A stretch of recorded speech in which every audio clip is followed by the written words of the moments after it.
Bismillahirrahmanirrahim. Assalamualaikum warahmatullahi wabarakatuh. Alhamdulillahi ala ihsanih wa syukru lahu ala taufiqihi wa amtinanih wa asyhadu an la ilaha illallah wahdahu la syarika lahu ta'ziman li sya'nih wa asyhadu anna Muhammadan abduhu wa rasuluhu da'ila ridwanih. Allahumma salli alaihi wa ala alihi wa ashabihi wa ikhwani hadirin hadirat yang dirahmati oleh Allah Subhanahu wa taala. Kita lanjutkan bahasan kita masih pada bab tentang firman Allah, innama dzalikumus syaitanu yukhawifu awliya'ah, tentang masalah takut kepada Allah Subhanahu wa taala. Allah Subhanahu wa taala berfirman dalam ayat selanjutnya, ya, innama ya'muru masajidallahi man amana billahi wal yaumil akhir wa aqamas salata wa ataz zakata wa lam yakhsha illa Allah fa asa ulaika ay yakunu minal muhtadin. Allah berfirman, sungguhnya yang memakmurkan masjid-masjid Allah adalah orang yang beriman kepada Allah dan hari akhirat, menegakkan salat dan menunaikan zakat, dan tidak takut kecuali hanya kepada Allah. Fa asa ulaika ay yakunu minal muhtadin. Maka semoga mereka itu termasuk dari orang-orang yang mendapat petunjuk. Di sini Allah menyebutkan tentang sifat orang-orang yang mulia yang mereka dikatakan oleh Allah, innama ya'muru masajidallah, orang-orang yang sungguhnya yang memakmurkan masjid, ya. Memakmurkan masjid kata para ulama dengan dua, memakmurkan secara hissi yaitu membangun masjid, ya. Yang kedua secara maknawi yaitu dengan meramaikan masjid dengan ibadah. Dan banyak orang yang pergi ke masjid, beribadah di masjid, tetapi apakah mereka semuanya dikatakan pemakmur masjid yang hakiki? Maka ada syaratnya kapan seorang dikatakan pemakmur masjid yang hakiki. Di sini ada 5 syarat yang Allah sebutkan. Innama ya'muru masajidallah, karena innama hanyalah, kalau kita artikan secara bahasa Indonesia, hanyalah yang memakmurkan masjid, yang sesungguhnya. Karena yang memakmurkan masjid banyak. Tetapi yang sungguhnya siapa? Yaitu man amana billah. Yang pertama itu yang beriman kepada Allah. Yang kedua wal yaumil akhir, beriman kepada hari akhirat.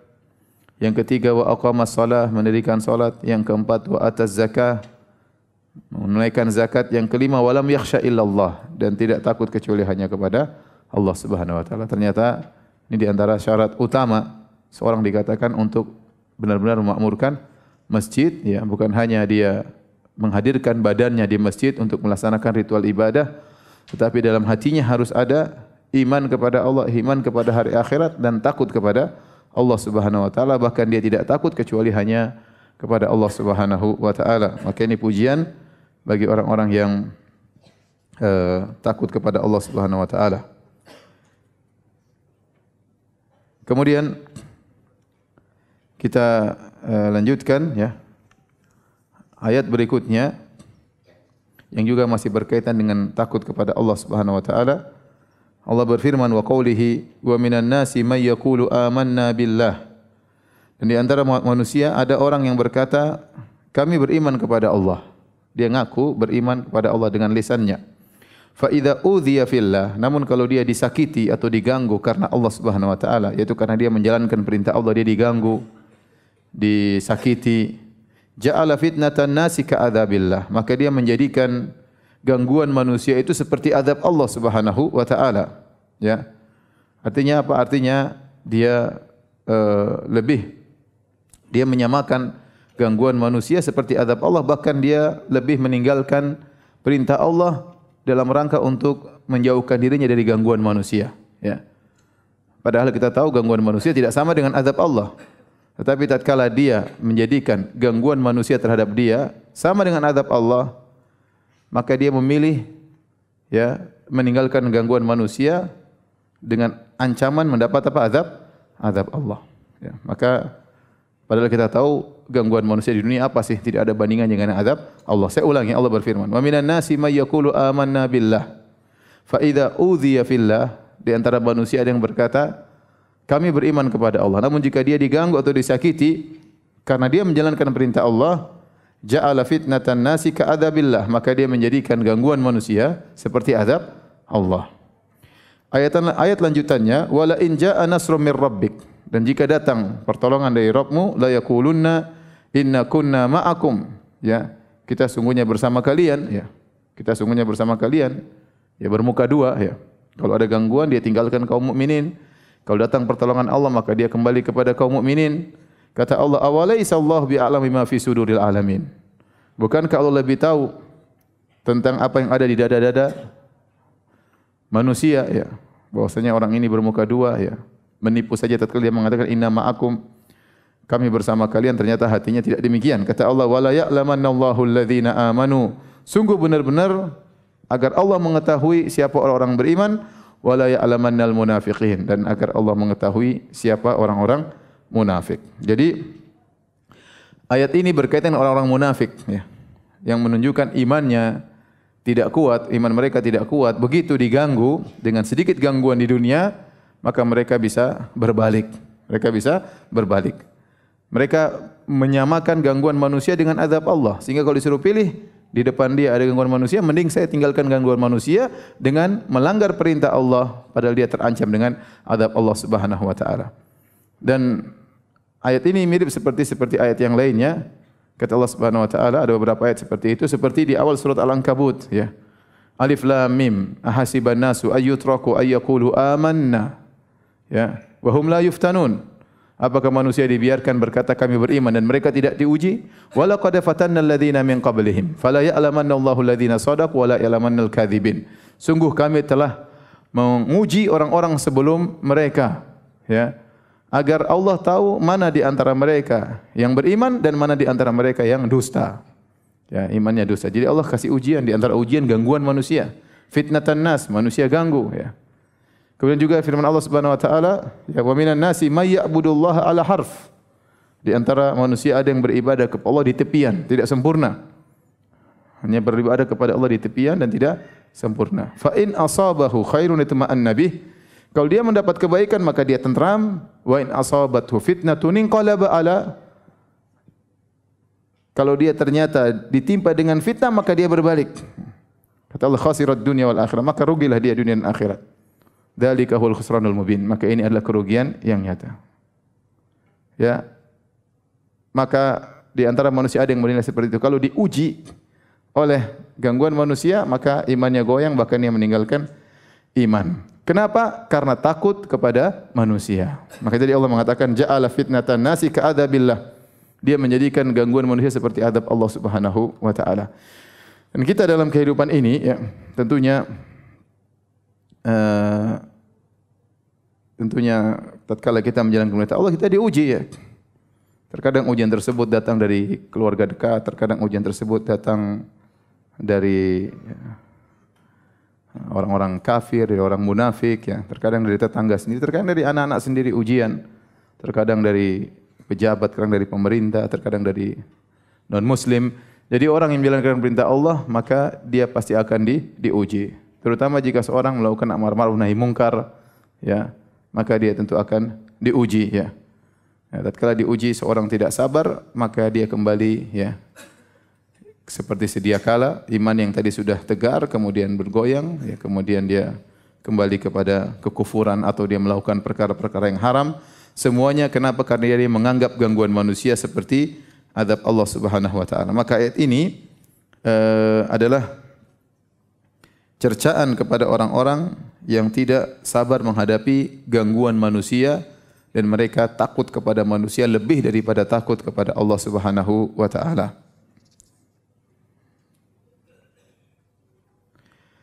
Baik.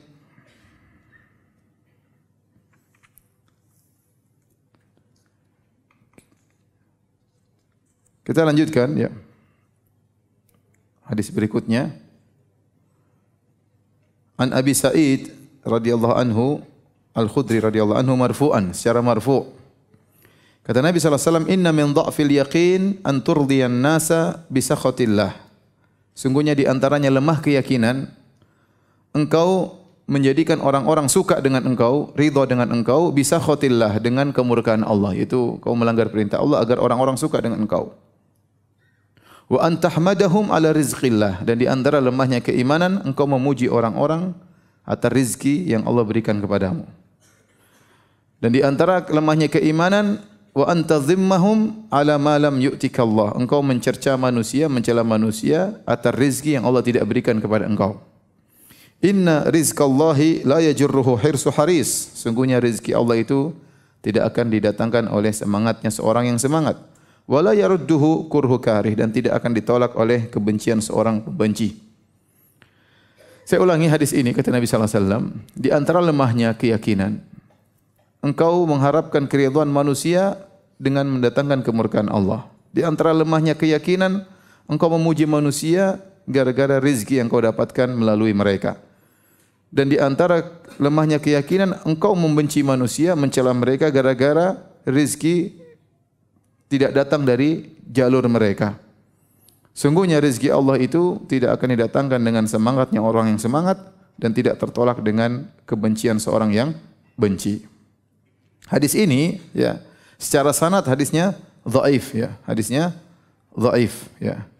Ada perawi yang bermasalah yang bernama Muhammad ibnu Marwan As-Suddi dan dia adalah perawi yang dhaif. Demikian juga ada seorang perawi yang lain bernama Atiyah Al-Aufi juga dikatakan dhaif oleh para ulama. Akan tetapi maknanya sahih, ya. Dan banyak hadis-hadis yang seperti itu secara sanad dia dhaif tetapi secara makna dia sahih. Contoh seperti hadis ad-du'a'u mukhul ibadah. Doa adalah intisari ibadah. Secara sanad dia dhaif tapi maknanya benar ya. Ya. Seperti an-nadhafatu minal iman. Tidak ada hadis seperti itu. Kebersihan dari bagian daripada apa? Iman. Tetapi itu benar. Islam menyukai apa? Kebersihan. Ya. Islam mengajarkan kebersihannya. Dan seterusnya. Jadi banyak hadis-hadis yang secara sanad dhaif tapi maknanya benar. Di antara hadis-hadis yang sanadnya dhaif maknanya benar adalah hadis ini. Di mana Nabi mengatakan di antara lemahnya keyakinan engkau mengharapkan keridhaan manusia dengan kemurkaan Allah. Ya. Jadi agar orang-orang senang engkau melanggar perintah Allah Subhanahu wa taala atau engkau meninggalkan perintah Allah Subhanahu wa taala. Ya, dia agar orang senang engkau melakukan keharaman yang diharamkan oleh Allah atau engkau meninggalkan ya perintah yang diperintahkan oleh Allah Subhanahu wa taala. Supaya apa? Supaya senang. Kita manusia hidup disebut dengan madaniyut taba atau bahasa kita namanya makhluk sosial. Kita pasti berinteraksi dengan sekitar kita. Dan namanya agar interaksi itu enjoy, kita harus ada kesamaan antara kita dengan orang-orang yang berinteraksi dengan kita. Tatkala sekeliling kita ternyata berbeda dengan kita, maka timbul kejanggalan, tidak ada sinkronisasi. Ya. Contoh, kita misalnya kerja suatu instansi, semuanya korupsi, ente saja tidak, ya repot kan? Ente disuruh tanda tangan, ente enggak tanda tangan. Kalau ente enggak tanda tangan, yang lain enggak jadi korupsi semuanya. Karena korupsi tersebut dibangun di atas tanda tangan antum. Ini sering terjadi dan saya sering ditanyakan ya. Apa yang harus dia lakukan? Ya. Apakah dia mencari keridhaan orang-orang agar ya, orang-orang senang sama dia sehingga kalau masuk kantor enak, enjoy, bisa senyum dengan mereka ya. Tetapi Allah murka. Ya. Kalau dia kemudian mencari keridhaan manusia ya, agar orang senang dengan dia kemudian dia tanda tangan, maka itulah menunjukkan imannya lemah, keyakinannya lemah ya. Keyakinannya lemah. Demi menyenangkan orang-orang maka dia ikut tanda tangan. Dan kondisi seperti ini banyak ya. Seperti kita tinggal misalnya di suatu masyarakat, kemudian masyarakat mengadakan misalnya main judi bersama misalnya. Atau main begadang malam kemudian dangdutan bersama misalnya. Ya, kalau kita tidak ikut menyumbang misalnya, mereka akan mencela kita. Ya. Kenapa tidak, ini kan acara masyarakat, ini kan acara sosial, kenapa tidak ikut menyumbang misalnya ya. Akhirnya karena kita takut dengan mereka, kita ingin mereka senang dengan kita, maka kita pun kasih misalnya. Maka itu menunjukkan lemah iman kita. Maka seorang waspada ya. Jangan dia mencari keridhaan manusia dengan kemurkaan Allah Subhanahu wa taala, dengan meninggalkan perintah Allah atau melanggar larangan Allah demi kesenangan manusia agar mereka semua senang dengan dia. Kemudian Nabi juga menyebutkan di antara lemahnya iman wa antahmadahum ala rizqillah, engkau memuji manusia gara-gara mereka kasih engkau rizki, yaitu rizki dari Allah lewat mereka untuk diberikan kepada engkau. Jadi kalau seorang dapat rezeki, ya, misalnya dia kerja pada seorang kemudian dikasih gaji, ya, jangan terlalu memuji orang ini, ya. Karena kalau kau terlalu memuji dia, seakan-akan kau lupa bahwasanya itu semua dari siapa? Dari Allah. Kita disuruh berterima kasih, sewajarnya berterima kasih. Kalau perlu kita balas kebaikannya. Tetapi yang harus kita puji harusnya siapa? Yang memberi rezeki yang sesungguhnya. Yaitu siapa? Allah Subhanahu wa taala, ya. Maka kalau kemudian hati kita terfokus kepada wasilah ini, makhluk ini, menunjukkan iman kita kurang. Ya. Karena pada hakikatnya orang ini hanyalah perantara antara kita dengan Allah Subhanahu wa taala. Saya kasih gambaran ibarat misalnya ada seorang bos, ya, kemudian suruh supirnya ngantarin hadiah buat engkau. Ada bos suruh supirnya ngantar hadiah, kasih uang misalnya 10 juta. Ini hadiah dari bos. Yang kita puji siapa? Supir atau bosnya? Bosnya lah ini misalnya. Yang kita puji siapa? Bosnya, karena supir ini hanyalah perantara. Tapi kita bilang sama supir tersebut, jazakallah khairan. Karena kalau dia enggak ngantar, duit enggak sampai. Tetapi yang harus kita puji sungguhnya, yang kita terima kasih sungguhnya siapa? Bosnya. Maka ini sekedar gambaran. Demikian juga antara orang-orang, mungkin bos kita, mungkin kawan kita yang baik, yang membantu kita, ya. Sungguhnya yang kasih rezeki kepada kita adalah Allah lewat mereka. Mereka itu hanyalah perantara. Maka sungguhnya yang harus kita perhatikan adalah berterima kasih kepada Rabbul Alamin. Makanya Allah mengatakan, "Wa ma bikum min ni'matin fa minallah." Nikmat apa saja yang ada pada dirimu maka dari Allah Subhanahu wa taala. Nikmat apapun. Ya, kesehatan, ya, harta, anak, istri dan yang lainnya, ya. Kemudian seperti firman Allah Subhanahu wa taala tentang dalam surat Al-Isra, kata Allah Subhanahu wa taala, "Man kana yuridul ajilata ajjalna lahu fiha ma nasha'u liman nurid, thumma ja'alna lahu jahannama yaslaha madhmuman madhura."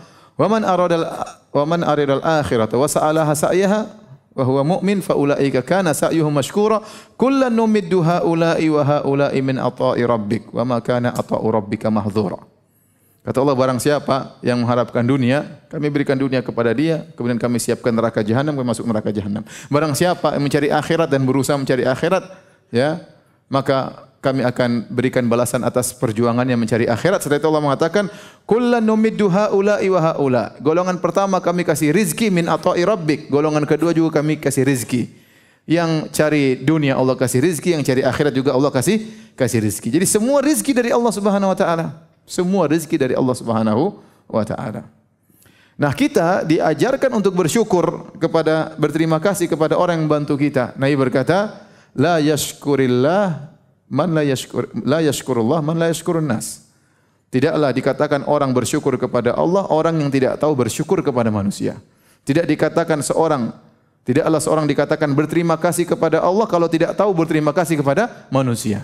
Kita dituntut kalau orang berbuat baik sama kita, kita ingat kebaikannya, kita balas kebaikannya. Jangan kita lupakan. Terutama dia bantu kita di masa-masa sulit, di masa-masa susah. Jangan pernah kita lupakan kebaikan orang tersebut, ya. Ya.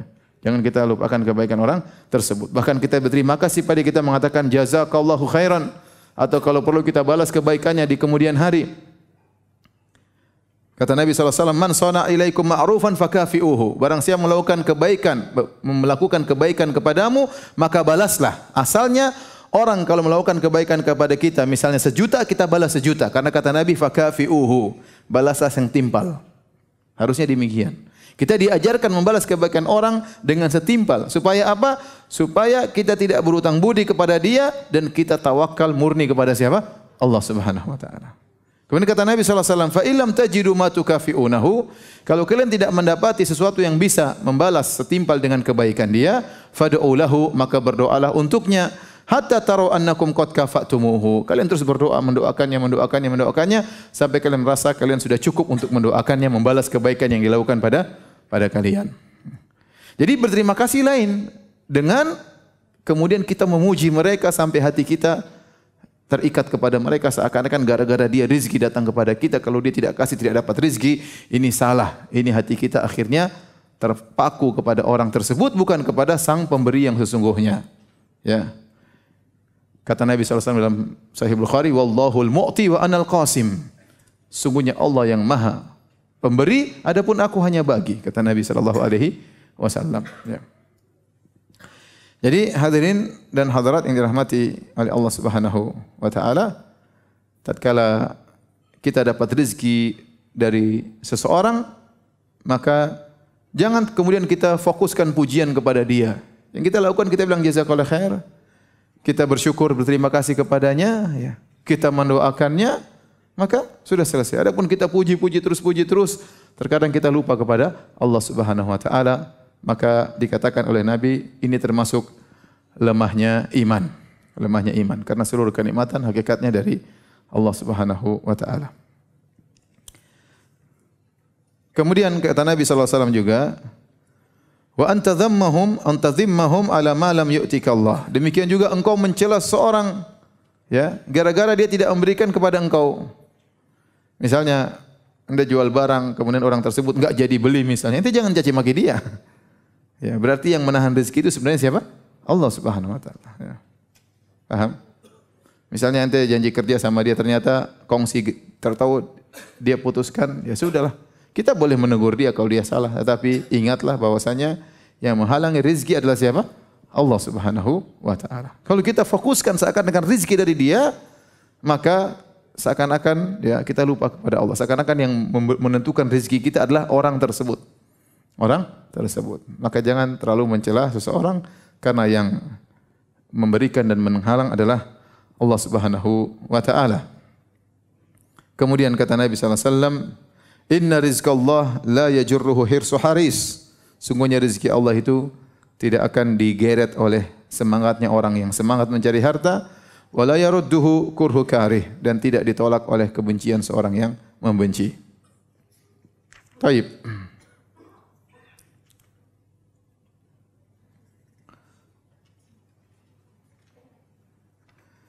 Kita lanjutkan hadis yang terakhir.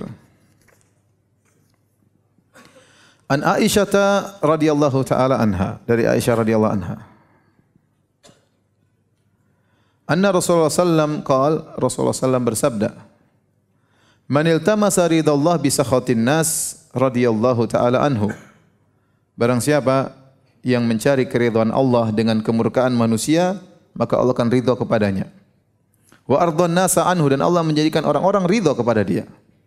Wa man iltamasa ridhan nasi bi sakhatillah, barang siapa yang mencari keridhaan manusia dengan kemurkaan Allah, sakhatallahu alaihi, maka Allah akan murka kepadanya. Wa askhata alaihin nas, dan Allah menjadikan orang-orang murka kepadanya.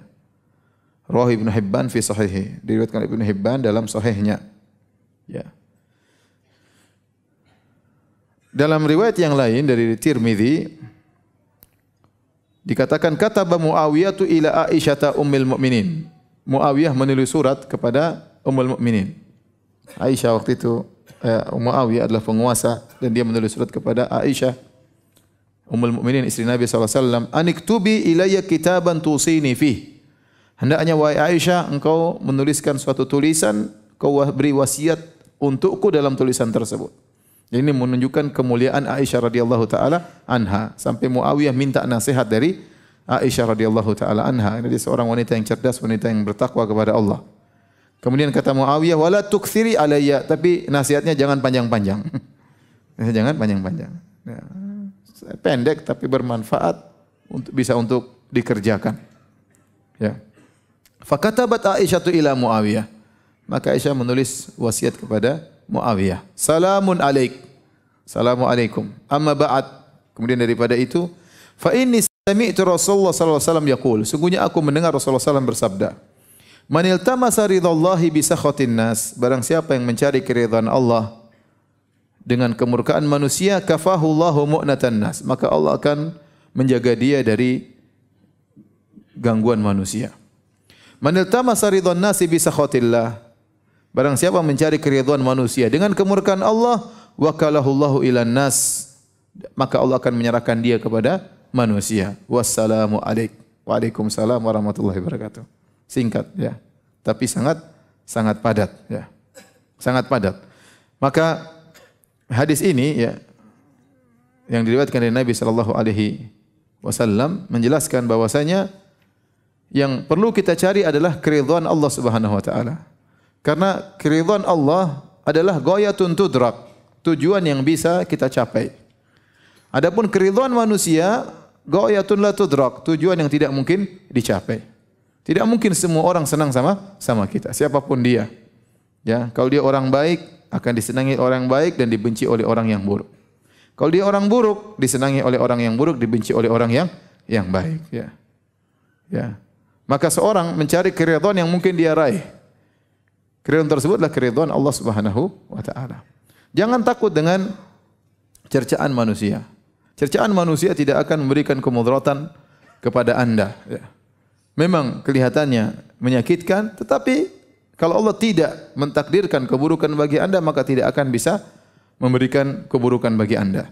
Oleh karenanya tatkala ada seorang Arab Badui, ya, datang dari wafd Bani Tamim, datang kepada Nabi sallallahu alaihi wasallam tahun 9 Hijriah, kemudian dia berkata, "Ya Muhammad, a'tini." Ini ciri-ciri orang Arab Badui kalau memanggil Rasulullah dengan sebut namanya, ya. "Ya Muhammad, a'tini." Ya Muhammad, berikanlah harta kepadaku. Fa inna hamdi zainun wa inna dhammi syainun. Sungguhnya pujianku itu adalah kebaikan dan cercaanku adalah keburukan. Artinya, kau kasih aku, kalau kau tidak kasih, kalau kau kasih, maka saya memujimu dan itu kebaikan. Kalau kau tidak kasih, maka saya akan mencelamu dan itu keburukan bagimu. Jadi minta sambil ngancam, ya. Ya. Apa kata Nabi SAW? Zakallah.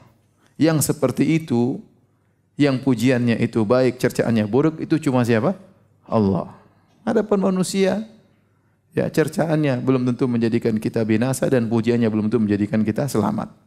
Ya. Ya. Dan jawaban Nabi sungguh luar biasa. Zakallah. Maka yang seperti itu, yang pujiannya pasti bermanfaat dan cercaannya pasti keburukan, itu hanya Allah. Adapun manusia, pujiannya belum tentu bermanfaat, cercaannya belum tentu mendatangkan apa? Mudarat. Maka jangan terpedaya dengan pujian dan cercaan manusia. Satu dunia puji Anda tidak akan mengangkat derajat Anda seluruhnya. Sedikit pun tidak akan terangkat derajat. Satu dunia mencela Anda tidak akan menurunkan derajat Anda sama sekali kalau Anda mulia di sisi Allah Subhanahu wa taala. Ya, saya selalu sampaikan hadis dalam Sahih Bukhari waktu Nabi sallallahu alaihi wasallam sedang duduk bersama seorang sahabat, kemudian datang lewatlah seorang yang orang kaya, maka Nabi SAW mengatakan, "Ma ra'yuka fihi?" Bagaimana menurut engkau wahai sahabatku tentang orang ini? Maka sahabat berkata, ya, hadza min asrafin nas. Ini adalah orang yang termasuk orang-orang yang mulia, orang kaya. Hadza hariyun in khataba an yunkah. Orang ini kalau ngelamar pasti diterima. Tidak ada yang tolak dia. Sama seperti ada orang seperti sekarang, siapa ini? Oh, itu kalau ngelamar pasti diterima. Gimana tidak? Mobilnya Lexus. Kemudian motornya mahal, ya, jamnya mahal, ya, rumahnya mewah, ya, orangnya gagah, orangnya ganteng. Kalau ngelamar pasti apa? Diterima. Semua orang puji dia. Ya. Hariyun in khataba an yunkah. Kalau dia melamar pasti diterima. Wa in syafa'an yusyaffa. Kalau dia beri rekomendasi pasti diterima rekomendasinya. Fasakata Nabi sallallahu alaihi wasallam, maka Nabi pun diam. Tsumma marra rajulun akhar, kemudian lewat orang yang lain. Nabi bertanya, "Ma ra'yuka fihi?" Bagaimana menurut engkau dengan orang yang kedua? Kata dia, "Hadza min fuqara'il muslimin." Ini orang miskin ya Rasulullah. "Hadza hariyun in khataba alla yunkah." Ini orang kalau ngelamar pasti ditolak. Pasti ditolak. Ngelamar naik motor repot. Apalagi naik sepeda, ya. Cingkrang jenggotan lengkap. Melamar modalnya apa? Tawakal kepada Allah. Iya. Saya sering bilang sekarang sudah tidak ada cinta buta, ya. Sekarang cewek, ibu-ibu sudah bisa membedakan antara motor dengan mobil, tidak buta lagi, ya. Jadi ngelamar pasti ditolak. Wa in syaffa'a lam yusyaffa. Kalau dia beri rekomendasi tidak diterima, ya. Semua orang mencela dia, tidak diterima, ya. Wa in qala la yusma. Kalau dia ngomong tidak ada yang dengar. Siapa dia ini?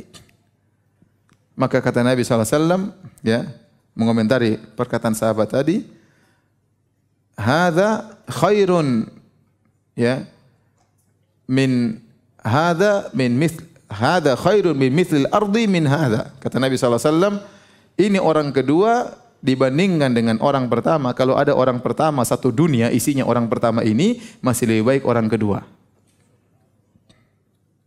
Yang pertama dipuji-puji, yang kedua tidak dipuji. Jadi maksud Anda jangan terpedaya dengan pujian manusia dan sanjungan apa? Manusia. Karena pujian mereka dan cercaan mereka tidak bermanfaat dan tidak beri mudarat. Yang kita lakukan bagaimana sesuai dengan syariat. Kalau bisa sesuai syariat lah kerjakan. Ya. Kalau Anda dicela karena tidak sesuai syariat ya salah sendiri. Tapi kalau Anda sudah melakukan yang disyariatkan oleh Allah, Anda dicerca, itu tidak apa-apa. Itu yang bagus karena Anda mendapatkan menggapai keridhaan Allah Subhanahu wa taala. Terkadang di hadapan kita tantangan. Ingat hadis ini. Manil tamasa ridallah bi sakhatin nas radhiyallahu anhu wa ardhan nasa anhu. Barang siapa yang mencari keridhaan Allah dengan marahnya orang-orang, Allah akan ridha kepada dia. Bismillah. Caci maki biarin aja. Ingat kata Nabi sallallahu alaihi wasallam, "Annal ummata law ijtama'u ala ay yadurruka bi syai'in lam yadurruka illa bi syai'in qad kataballahu 'alaik." Seandainya seluruh manusia bersatu padu berkumpul untuk memberikan kemudaratan kepada engkau, mereka tidak bisa bakalan memberikan kemudaratan kepada engkau kecuali yang telah ditakdirkan oleh Allah Subhanahu wa taala. Kalau mereka saja dengan fisik ingin memberi kemudaratan kepada engkau, kalau Allah tidak takdirkan enggak bisa, apalagi cuma cercaan. Apalagi cuma omongan. Apalagi cuma disebar di YouTube. Apa masalahnya? Biarin aja. Mau caci maki di YouTube, nonton 1 juta orang juga biarin. Ente masih bisa pulang ketemu istri, masih bisa ketemu anak-anak, masih bisa dakwah. Biarin aja. Ada cerca 1 juta orang kita gelisah, kita mau ini. 1 miliar orang celah ente enggak ada masalah. Ya masalah memang sih. Cuma enggak ada masalah bagi ente di sisi Allah Subhanahu wa taala kalau ente benar. Sedih, oke, sedih itu biasa. Ya. Gelisah ada, tapi yakin bahwasanya Allah ridho kepada engkau, yang penting yang kau lakukan itu apa? Benar. Itu, ya.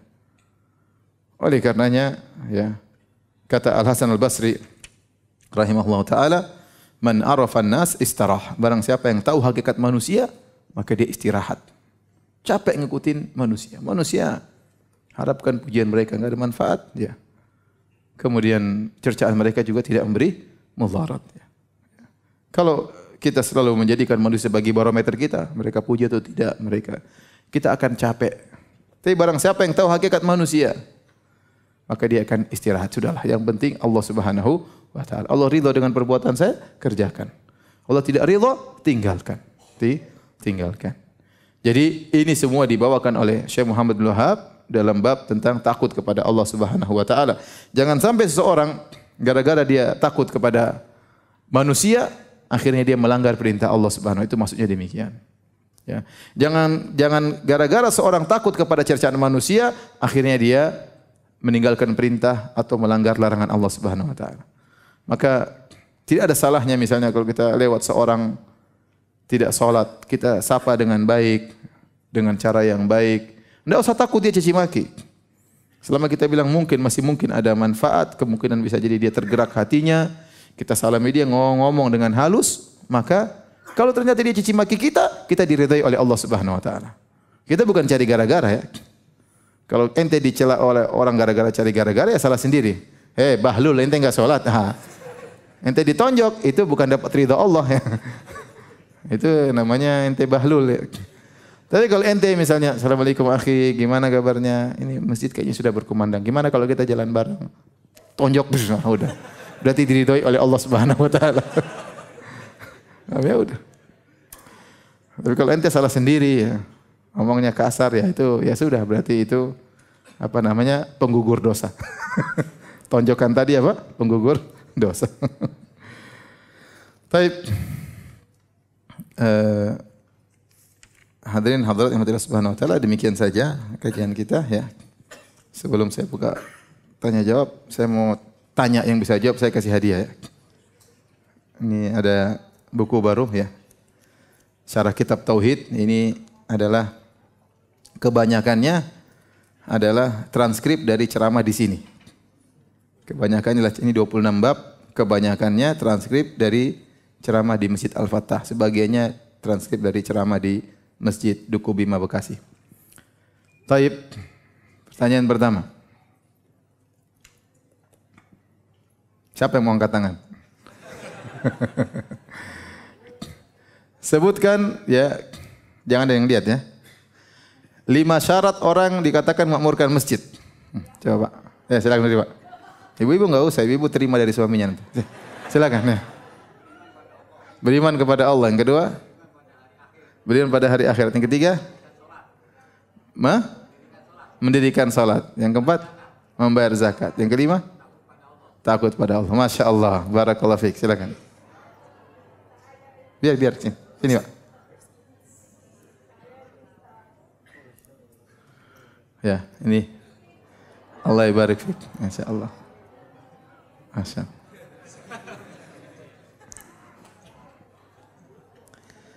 Pertanyaan kedua.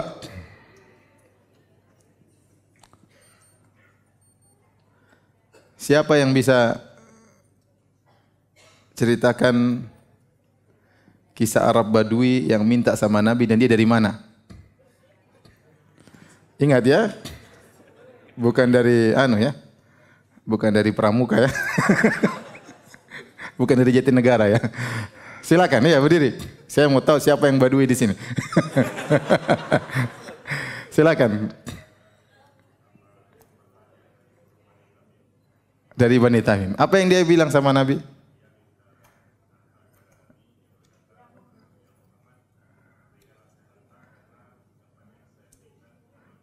Pujian yang saya berikan. Apa jawaban Nabi? Itu adalah Allah Subhanahu wa taala. Ente siapa namanya? Dari mana? Bani Tamim. Fadhal. Ada kawan orang Indonesia, mahasiswa. Dia di Indonesia, dia Arab jamaah tapi mukanya Indonesia. Terus sampai di kelas ditanya, "Siapa namamu?"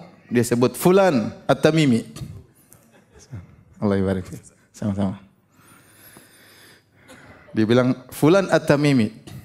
Syekhnya heran. Kok Tamimi tapi mukanya Indonesia? Akhirnya syekhnya tanya, "Minat Tamaim?" Maksudnya Tamimi dari Tamaim, dari jimat. Tamaim artinya apa? Jimat. Tamimi dari Tamimah maksudnya.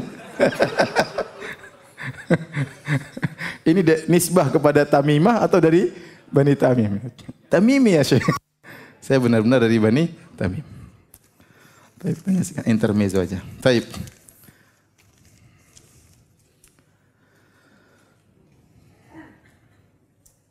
Saya ingin bertanya, insya Allah istri saya mau melahirkan anak pertama. Adakah sunnah ketika anak baru lahir? Apakah mengazankan bayi itu boleh? Masalah mengazankan bayi ada khilaf di kalangan para ulama. Hadisnya dhaif tetapi diamalkan oleh sebagian salaf ya. Di antara para ulama mengenai azan seperti mazhab Syafi'iyah mereka agak tawassu'. Mereka membolehkan azan dalam banyak hal ya. Dengan mengkiaskan dan analogi. Tetapi intinya kalau ada yang mengazankan kita tidak ingkari. Tetapi kalau saya memilih tidak karena hadisnya apa? Dhaif. Tapi sebagian salaf mengerjakan maka tidak perlu kita ingkari. Maksudnya mereka baik yaitu awal yang dia dengar adalah apa? Azan.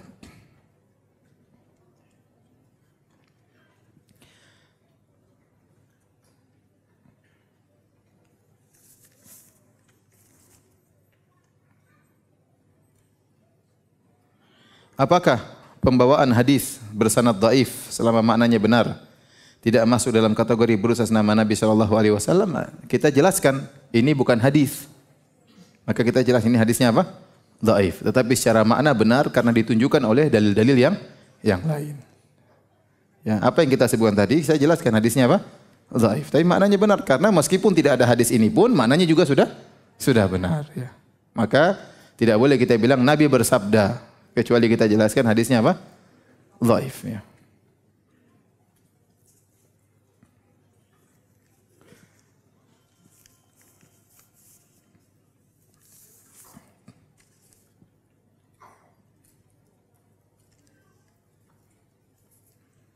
Ustaz, apakah antum tahu asatidzah yang bermahnat salaf di Jerman? Oh, saya enggak tahu. Saya enggak tahu.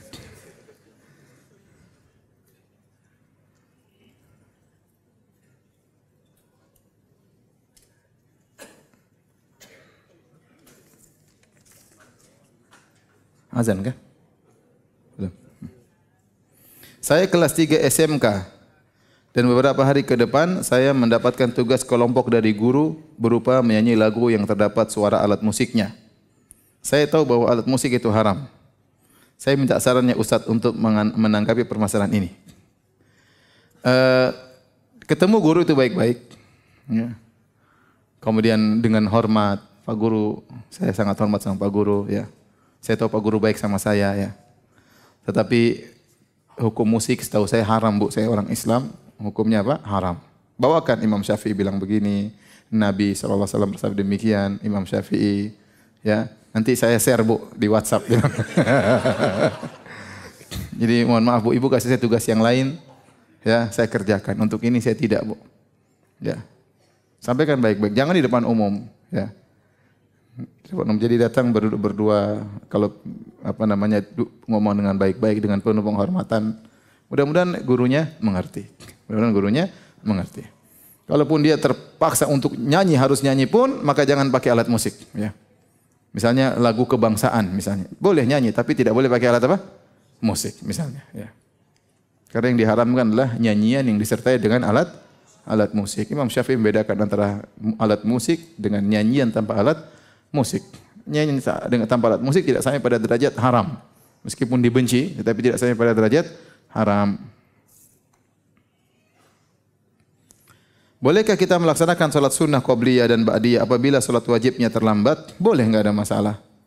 Misalnya seorang tiba di masjid misalnya jam 2 siang karena dia terjebak di jalan, maka dia boleh qabliyah, kemudian dia salat zuhur, kemudian dia salat apa? Ba'diyah, enggak ada masalah.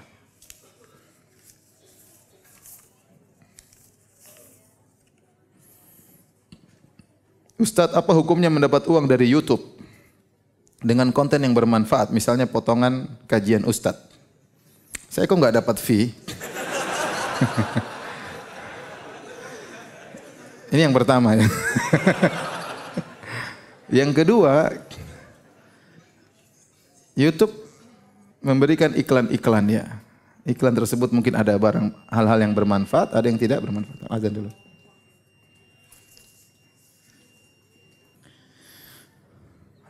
Mengenai mendapatkan bonus dari YouTube ya, tentunya kita punya kaidah ya, wa ta'awunal birri wat taqwa wa la ta'awunal ismi wal udwan, saling tolong menolong kebaikan dan tidak tolong menolong dalam keburukan. Kalau ternyata uang tersebut dari iklan hal-hal yang bermanfaat maka tidak masalah. Ya, tapi kalau ternyata iklan tersebut ya dari hal-hal yang buruk maka tentunya itu haram. Kalau tercampur antara baik dan buruk maka ini perlu ditinjau kembali ya. Apakah keburukannya sedikit atau banyak ya. Allah alam bisawab. Tapi kalau saya sendiri saya tidak suka ya karena iklannya biasanya ada musiknya, terkadang wanita terbuka auratnya ya. Kalau saya bilang lebih baik tinggalkan hal tersebut mending cari dari hasil yang halal ya.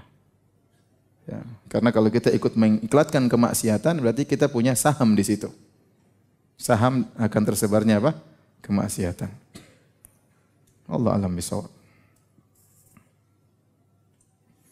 Dosen saya menyuruh saya menghadiri pengajian Syiah di kampus saya. Jika tidak hadir maka nilai ujian saya dan absensi saya hari itu dikosongkan. Maka sebaiknya saya tetap hadir atau tidak? Ya, kalau cuma absen sekali dua kali enggak memberi mudarat. Tapi kalau tidak hadir, tidak lulus, ini lain cerita. Dilihat, kalau cuma hanya sekedar dikosongkan absennya, 1, 2 saya rasa tidak memberi apa? Mudarat. Ya. Yang mudarat kecil. Tetapi kalau misalnya mudaratnya besar, misalnya tidak lulus, taruhlah tidak lulus dan yang lainnya, maka dilihat kalau Anda memiliki iman yang kuat sudah lama ngaji, tidak terpengaruh dengan orang Syiah, maka tidak mengapa hadir saja, ingin tahu apa yang dia katakan. Ya, ingin tahu apa yang dia katakan. Ya. Ya, sebagaimana saya baca buku-buku Ahlul Bid'ah. Saya baca buku orang Jahmiyah, baca bukunya orang Mu'tazilah. Saya baca bukunya orang Asy'ariyah, saya baca buku orang-orang Maturidiyah. Ya, karena saya alhamdulillah diberi kemudahan untuk memilah-milih dalam hal tersebut. Tapi kalau antum saya tidak boleh antum baca buku-buku tersebut. Kalau Syiah antum tahu tentang Syiah, buruknya Syiah. syubhat mereka antum mengerti, tidak mengapa antum hadir pingin tahu apa yang dia ucapkan.